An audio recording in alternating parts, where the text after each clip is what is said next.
ಸ್ನೇಹಿತರೆ, ನೀಟ್ ಪರೀಕ್ಷೆ ರದ್ದಾಗುತ್ತಿದ್ದಂತೆ ದೇಶದಾದ್ಯಂತ ವಿದ್ಯಾರ್ಥಿಗಳ ಹೋರಾಟ ತೀವ್ರ ಸ್ವರೂಪವನ್ನು ಪಡ್ಕೊಂಡಿದೆ. ಇದರ ಮಧ್ಯೆ ಅಖಿಲ ಭಾರತ ವೈದ್ಯಕೀಯ ಸಂಘ ಸುಪ್ರೀಂ ಕೋರ್ಟ್ ಮೆಟ್ಟಲೇರಿದೆ. ಈಗ ಈ ಪ್ರಕರಣ ಸಂಬಂಧ ಬಿಜೆಪಿ ಯುವ ಮೋರ್ಚಾದ ಇಬ್ಬರನ್ನ ಬಂಧಿಸಲಾಗಿದೆ. ಇದು ಬಿಜೆಪಿ ಹೊರತುಪಡಿಸಿ ಇತರ ಪಕ್ಷಗಳಲ್ಲಿ ಆಕ್ರೋಶವನ್ನು ಉಂಟು ಮಾಡಿದೆ.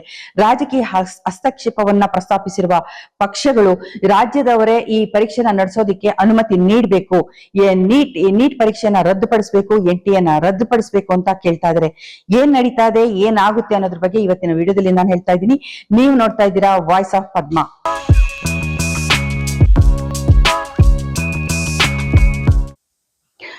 ನಮಸ್ಕಾರ, ನಾನು ಪದ್ಮಾ ಶಿವಮೊಗ್ಗ. ಸ್ನೇಹಿತರೆ, ನೀಟ್ ಪರೀಕ್ಷೆ ರದ್ದಾಗ್ತಿದ್ದ ಹಾಗೇನೆ ಭಾರತದಾದ್ಯಂತ ತೀವ್ರ ರೂಪದ ಆಕ್ರೋಶ ವ್ಯಕ್ತಪಡಿಸುತ್ತಾರೆ. ಹಾಗೆ ವಿದ್ಯಾರ್ಥಿಗಳೆಲ್ಲ ದೊಡ್ಡ ಹೋರಾಟವನ್ನೇ ಮಾಡ್ತಾ ಇದ್ದಾರೆ. ಇದೆಲ್ಲದರ ನಡುವೆ ಮರುಪರೀಕ್ಷೆ ಮಾಡ್ತೀವಿ ಅಂತ ಎನ್ಟಿಎ ಹೇಳಿದೆ. ಆದ್ರೆ ಮರುಪರೀಕ್ಷೆ ನಡೆಯುತ್ತಾ ಇಲ್ವಾ ಅನ್ನೋ ಗೊಂದಲದಲ್ಲಿ ವಿದ್ಯಾರ್ಥಿಗಳಿದ್ದಾರೆ. ಮುಂದಿನ ಭವಿಷ್ಯ ಏನು? ನಮ್ಗೆ ಫಲಿತಾಂಶಕ್ಕಾಗಿ ಕಾದಿದಂತ ವಿದ್ಯಾರ್ಥಿಗಳು ಈಗ ಪರೀಕ್ಷೆ ಯಾವಾಗ ಮಾಡ್ತಾರೆ, ಅಥವಾ ನಾವು ಕಾಲೇಜಿನಲ್ಲಿ ಯಾವಾಗ ಅಡ್ಮಿಷನ್ ಮಾಡ್ಕೊಳಕ್ ಸಾಧ್ಯ ಆಗುತ್ತೆ, ಇದೆಲ್ಲದರ ಗೊಂದಲದಲ್ಲಿ ಸಿಕ್ಕಾಕೊಂಡಿದ್ದಾರೆ. It is the same story every time. We see the NEET paper has been leaked. Nothing happens. Nobody resigns. Nobody is taking accountability. This time we have two demands. We want Dharmendra Pradhan ji to resign. We also want NTA to be banned. ಇದರ ನಡುವೆ ಅಖಿಲ ಭಾರತ ವೈದ್ಯಕೀಯ ಸಂಘ supreme court ಮೆಟ್ಟಿಲೇರಿದೆ. ಈಗ supreme court ಕೂಡ ಈಗ ಕೇಂದ್ರ ಸರ್ಕಾರಕ್ಕೆ ನಿರ್ದೇಶನವನ್ನ ನೀಡ್ತಾ ಇದೆ.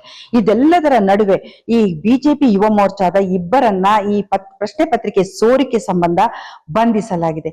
ಇದು ಹಲವರಲ್ಲಿ ಹಲವು ಅನುಮಾನಗಳು ಹುಟ್ಟಾಗ್ತಾ ಇದೆ. ಏನಂದ್ರೆ ಬಿಜೆಪಿಗೂ ಇದಕ್ಕೂ ಏನ್ ಸಂಬಂಧ, ಯಾಕೆ ಇದು ನಡೀತಾ ಇದೆ ಅಂತ. ಇದಕ್ಕೆ ಹಲವು ಕಾರಣಗಳು ಕೂಡ ಇದೆ.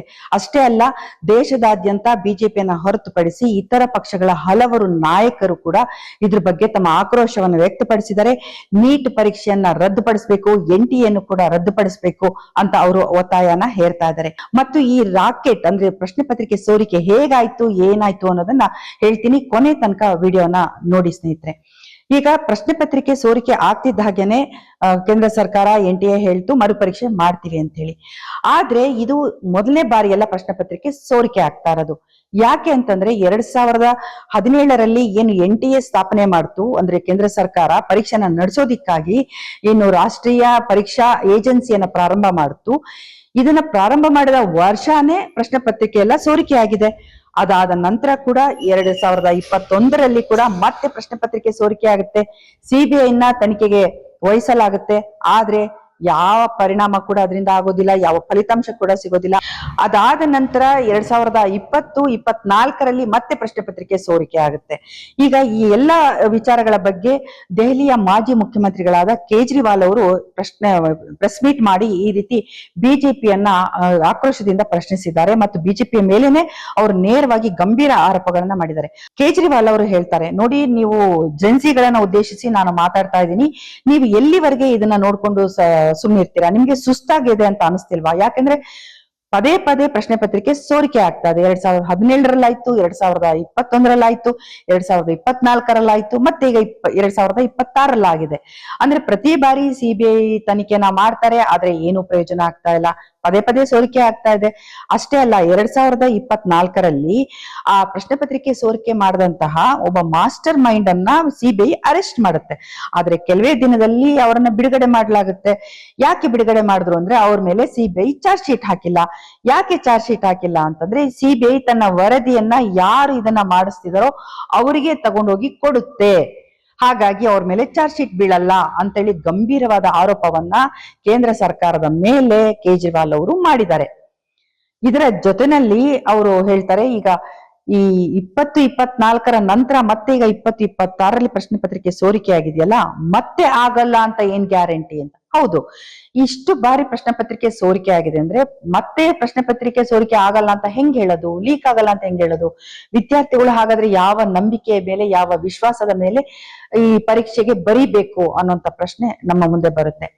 ಸ್ನೇಹಿತರೆ, ಈಗ ಇದಕ್ಕೆಲ್ಲ ಇನ್ನೊಂದು ಪೂರಕವಾಗಿ ಈಗೇನು ಬಿಜೆಪಿ ನಾಯಕರನ್ನ, ಯುವ ಮೋರ್ಚಾದ ನಾಯಕರನ್ನ ಇಬ್ಬರನ್ನ, ಮಂಗೀಲಾಲ್ ಬಿವಾಲ್ ಮತ್ತೆ ದಿನೇಶ್ ಬಿವಾಲ್ ಅವರನ್ನ ಅರೆಸ್ಟ್ ಮಾಡಿದರೆ ಇದು ಕೂಡ ಹಲವು ಅನುಮಾನಗಳನ್ನ ಹುಟ್ಟಾಕ್ತಾ ಇದೆ.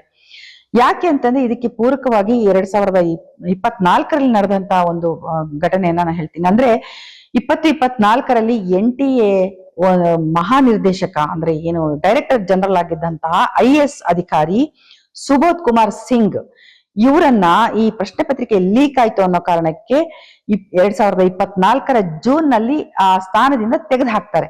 ಕೇಂದ್ರ ಸರ್ಕಾರ ಕ್ರಮ ಕೈಗೊಳ್ಳುತ್ತೆ, ತೆಗೆದು ಹಾಕತ್ತೆ.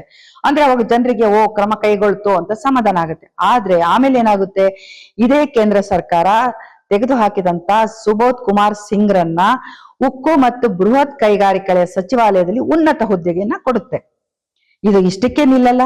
ಅದಾದ ನಂತರ ಅದೇ ವರ್ಷ ಡಿಸೆಂಬರ್ ನಲ್ಲಿ ಸುಬೋಧ್ ಕುಮಾರ್ ಸಿಂಗ್ ನನ್ನ ಛತ್ತೀಸ್ಗಢದ ಮುಖ್ಯಮಂತ್ರಿಗಳಿಗೆ ಪ್ರಿನ್ಸಿಪಲ್ ಸೆಕ್ರೆಟರಿ ಆಗಿ ನೇಮಕ ಮಾಡುತ್ತೆ. ಪ್ರಮೋಷನ್ ಮಾಡೋದು, ಅವರಿಗೆ ಉನ್ನತ ಸ್ಥಾನದ ಹುದ್ದೆನ ಕೊಡೋದು, ಅವ್ರಿಗೆ ಕೊಡೋ ಶಿಕ್ಷೆನ ಅನ್ನೋ ಪ್ರಶ್ನೆ ನಮ್ಗೆ ಕಾಡುತ್ತೆ. ಇದೆಲ್ಲವನ್ನ ನೋಡಿದಂತ ಬೇರೆ ಪಕ್ಷಗಳ ನಾಯಕರು ಕೂಡ ತೀವ್ರವಾದ ಆಕ್ರೋಶವನ್ನು ವ್ಯಕ್ತಪಡಿಸಿದ್ದಾರೆ. ಇಲ್ಲಿ ಬಿಜೆಪಿಯ ಹಸ್ತಕ್ಷೇಪ ಆಗಿದೆ. ಎಲ್ಲಾ ಕ್ಷೇತ್ರಗಳಲ್ಲಿ ಕೂಡ, ಎಲ್ಲಾ ವಿಚಾರಗಳಲ್ಲಿ ಕೂಡ ಬಿಜೆಪಿಗರು ಒಂದು ಏನ್ ಭ್ರಷ್ಟಾಚಾರವನ್ನ ಮಾಡ್ತಿದ್ದಾರೆ, ಮಕ್ಕಳ ವಿದ್ಯಾರ್ಥಿಗಳ ಭವಿಷ್ಯದಲ್ಲಿ ಆಟ ಆಡ್ತಿದ್ದಾರೆ ಅಂತ ಕೂಡ ಆರೋಪ ಮಾಡ್ತಾ ಇದ್ದಾರೆ. ಈಗ ಕೇಜ್ರಿವಾಲ್ ಅವರು ಹೇಳಿಕೆ ನೀಡಿದ ನಂತರ ಹಲವು ನಾಯಕರು ಹೇಳಿಕೆ ನೀಡ್ತಿದ್ದಾರೆ. ಜೊತೆನಲ್ಲಿ ತಮಿಳುನಾಡಿನ ನೂತನ CM ಆಗಿ ಅಧಿಕಾರ ವಹಿಸಿಕೊಂಡಿರುವಂತಹ ವಿಜಯ್ ಅವರು ಕೂಡ ಈ ಬಗ್ಗೆ ತಮ್ಮ ಅಭಿಪ್ರಾಯವನ್ನು ವ್ಯಕ್ತಪಡಿಸಿದ್ದಾರೆ.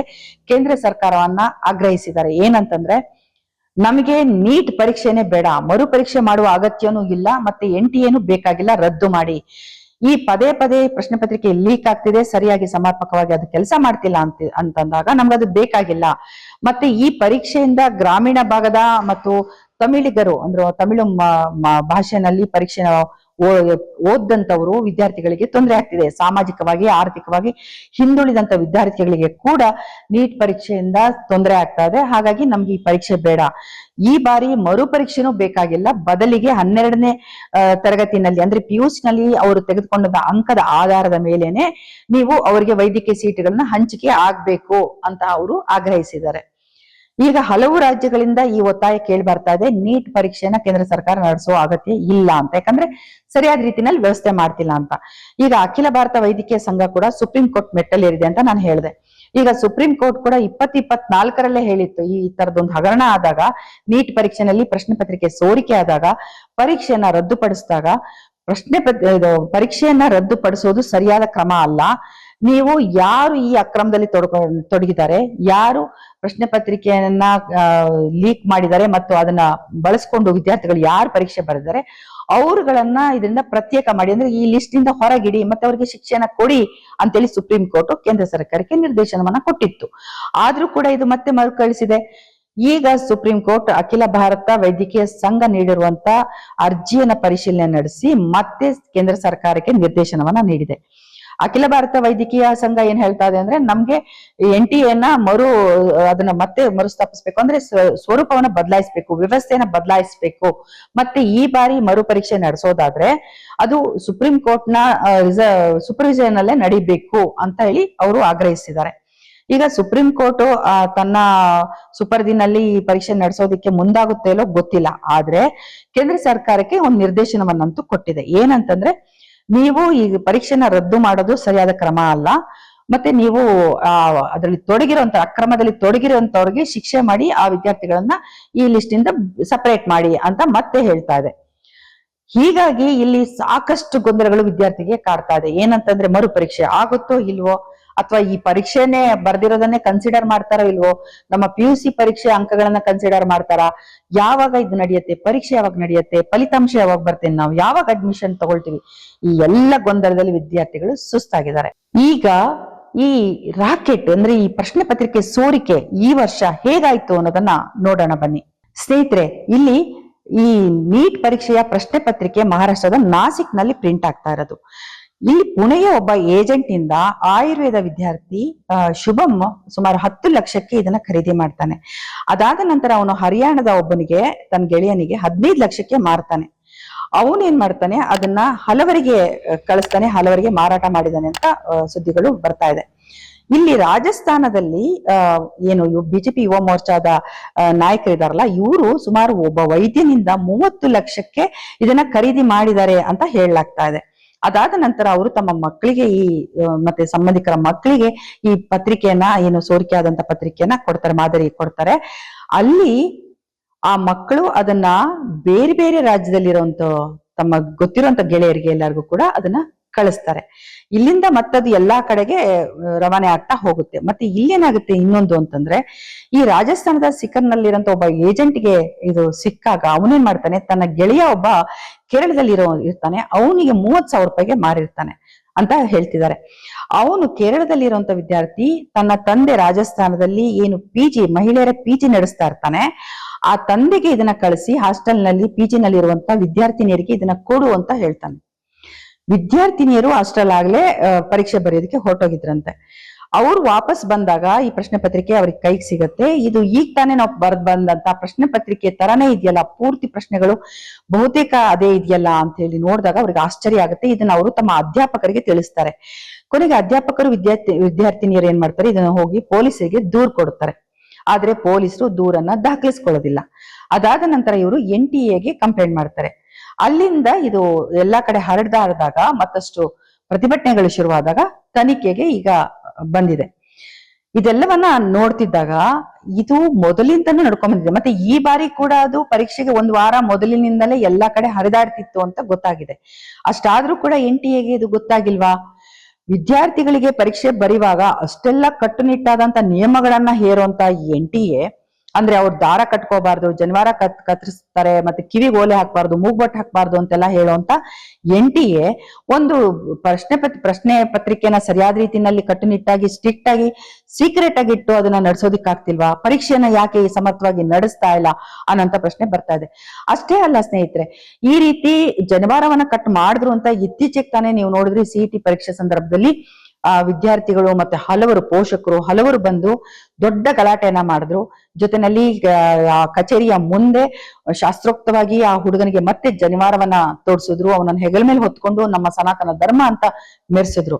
ಸಂತೋಷನೇ. ಅಷ್ಟೇ ಅಲ್ಲ, ಬಿಜೆಪಿ ನಾಯಕರು ಕೂಡ ಇದ್ರ ಬಗ್ಗೆ ತೀವ್ರವಾಗಿ ಆಕ್ರೋಶವನ್ನು ವ್ಯಕ್ತಪಡಿಸಿದ್ರು ರಾಜ್ಯ ಸರ್ಕಾರದ ಮೇಲೆ. ಆದ್ರೆ ಈಗ ಕೇಂದ್ರ ಸರ್ಕಾರ ಇಷ್ಟೆಲ್ಲ ಒಂದು ನಡೆಸ್ತಿರುವಂತ ಒಂದು NTA ಇಷ್ಟೆಲ್ಲ ಅನಾಹುತಗಳಿಗೆ ಕಾರಣ ಮಾಡಿದೆ. 23 ಲಕ್ಷ ವಿದ್ಯಾರ್ಥಿಗಳ ಭವಿಷ್ಯ ಈಗ ಅತಂತ್ರ ಆಗಿದೆ. ಯಾಕೆ ಇವರು ಮಾತಾಡ್ತಾ ಇಲ್ಲ? ಇವರೆಲ್ಲ ಎಲ್ಲಿದ್ದಾರೆ? ಈ ಪ್ರಶ್ನೆ ಕೂಡ ನಮ್ಮ ಮುಂದೆ ಬರುತ್ತೆ. ಏನೇ ಆಗ್ಲಿ, ಎಲ್ಲಾ ಕಡೆ ಒಂದು ರಾಜಕೀಯ ಭ್ರಷ್ಟಾಚಾರ, ರಾಜಕೀಯ ನಾಯಕರ ಹಸ್ತಕ್ಷೇಪ ಇರೋದು ಒಂದ್ ರೀತಿಯಲ್ಲಿ ಇಡೀ ದೇಶವೇ ಈ ವ್ಯವಸ್ಥೆನಲ್ಲಿ ನಂಬಿಕೆಯನ್ನ ಕಳ್ಕೊಳ್ಳೋ ಹಾಗೆ ಮಾಡಿದೆ. ಅಷ್ಟೇ ಅಲ್ಲ, ಇವರು ಮಕ್ಕಳ ಭವಿಷ್ಯದಲ್ಲಿ ಕೂಡ ಆಟ ಆಡ್ತಿದ್ದಾರೆ ಅನ್ನೋದು ತೀವ್ರ ಆಕ್ರೋಶಕ್ಕೆ ಕಾರಣ ಆಗಿದೆ. ಈಗ ನೀಟ್ ಪರೀಕ್ಷೆ ಆಗುತ್ತಾ ಇಲ್ವಾ ಮತ್ತೆ, ಅಥವಾ NTA ರದ್ದು ಮಾಡ್ತಾರಾ, ಅಥವಾ ರಾಜ್ಯ ಸರ್ಕಾರವೇ ಈ ಪರೀಕ್ಷೆ ನಡೆಸೋದಕ್ಕೆ ಅವಕಾಶ ಸಿಗುತ್ತಾ? ಇದೆಲ್ಲಕ್ಕೂ ಕೂಡ ನಾವು ಕಾದ್ ನೋಡ್ಬೇಕಾಗಿದೆ. ಸ್ನೇಹಿತರೆ, ನಾನು ಇದುವರೆಗೆ ನಿಮ್ಗೆ ಕೆಲವು ಮಾಹಿತಿಯನ್ನ ನೀಡಿದ್ದೀನಿ. ನಿಮ್ಗೆ ಈ ವಿಡಿಯೋ ಇಷ್ಟ ಆದ್ರೆ ನಂಗೆ ಕಾಮೆಂಟ್ ಬಾಕ್ಸ್ ಅಲ್ಲಿ ನಿಮ್ಮ ಅಭಿಪ್ರಾಯವನ್ನ ತಿಳಿಸಿ.